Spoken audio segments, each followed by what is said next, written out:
Welcome back to the Wealth Outside of Wall Street channel, my friends, where you learn to get your money off of Wall Street into your hands and retire in 10 years or less. Today is a special video for you because we are on step number 2 of the secret financial freedom formula. In the previous video, if you haven't watched that, you should go back and watch it. I shared with you a 2-step secret that if you can master these 2 simple steps, your path to becoming financially free is virtually inevitable. In the previous video, I shared with you step number 1 is the simplest but most profound and powerful secret that you can accomplish, which is making more than you spend. Now, step number 2 of all of this is invest the difference wisely. And while that statement might seem overly simplistic, we're gonna spend a little bit of time and actually determine, are you investing or are you doing something different? Now, listen, when people start strategizing and thinking about the future, they think about this idea of investing. Now, many people, you may be included, when you think about investing, what naturally comes to the top of your mind? Stock markets, 401ks, mutual funds, IRAs, all of these different things. In fact, if you Google investing, all of these different ideas and strategies are going to come up about separating you from your money. You see, the word investing has been hijacked by Wall Street to make people think they are doing something that in reality, they're not. So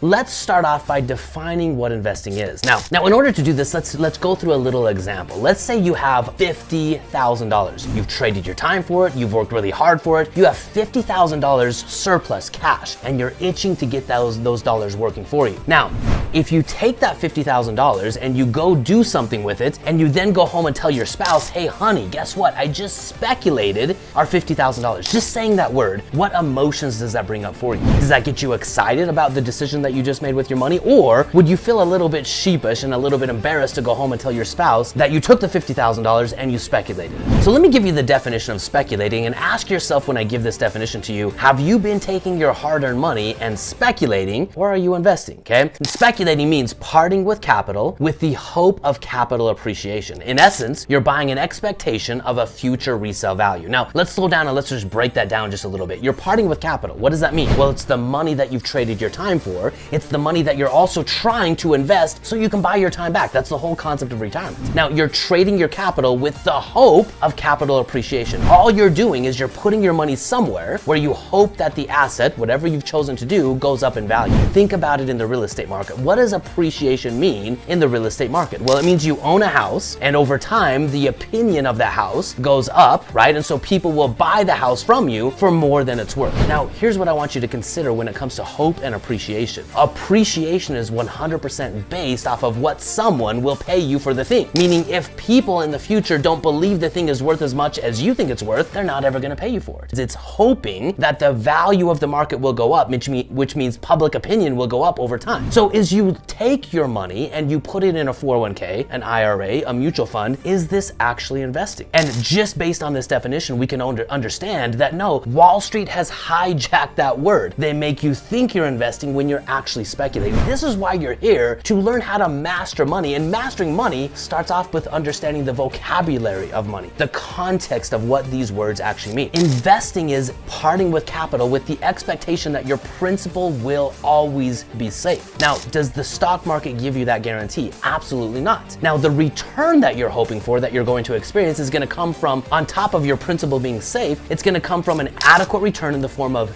dividends, interest, or rent.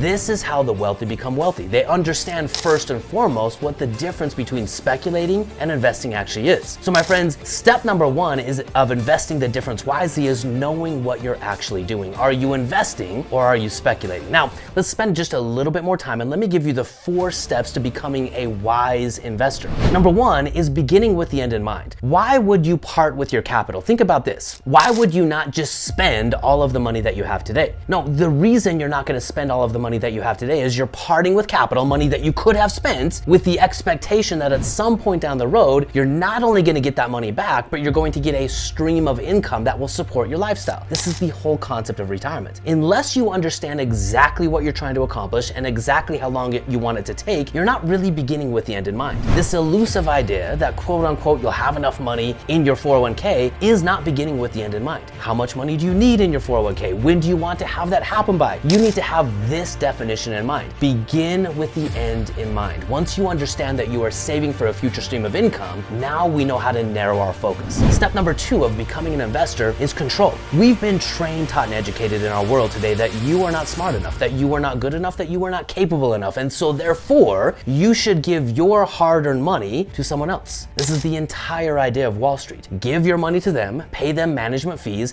they will make better decisions than you, and one day you'll have this idea of enough money.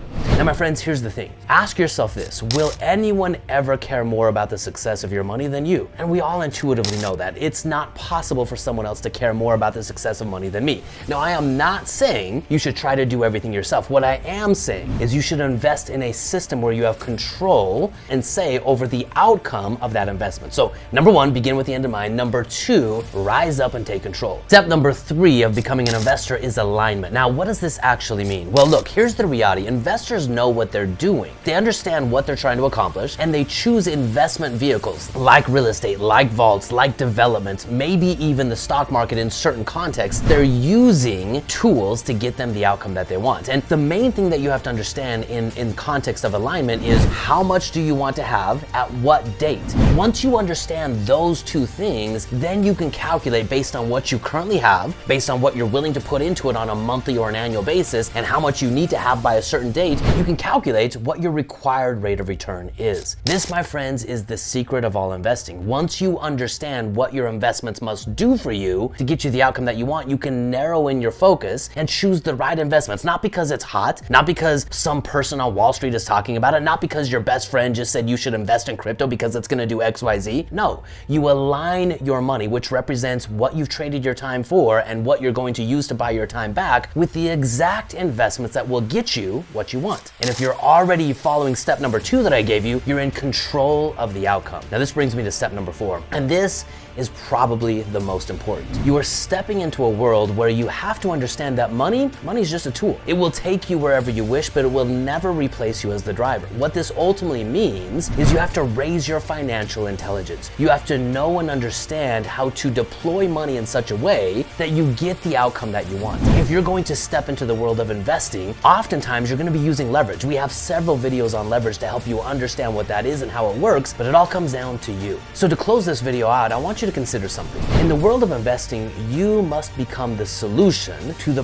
problems that you're facing. If you don't have enough money, create more value. If you're not saving enough money, become someone who's disciplined enough to automate a portion of their money going aside to saving for the future. When you're ready to step into the world of investing, you have to raise your financial intelligence and understand what you're trying to accomplish in what time frame. And the last of the financial intelligences is having a legacy-driven impact, meaning you use money as a tool to not just live a wonderful life one day, but to build and live a life that matters right now in your pursuit of financial freedom. My friends, I just gave you the most simple strategy to achieving financial freedom that so many people will overlook. They're constantly looking for the latest, greatest hack to make it work. But here's the reality. Hacks do not work. Financial freedom is a function of doing the right things on a disciplined basis day in and day out. And if you do that, you will wake up one day and your wealth will surprise you. My friends, if you like this content, I would invite you to leave a comment below. Help me. My friends, if you have any questions on what I've been talking about in this video or any of the other videos, leave me a comment below. I answer those questions directly. If you wonder what investing looks like for you and how you can take control over your money and your life, then drop a comment below, like and subscribe, and my friends, join me on the next video where we're going to continue the topic of conversation of mastering your money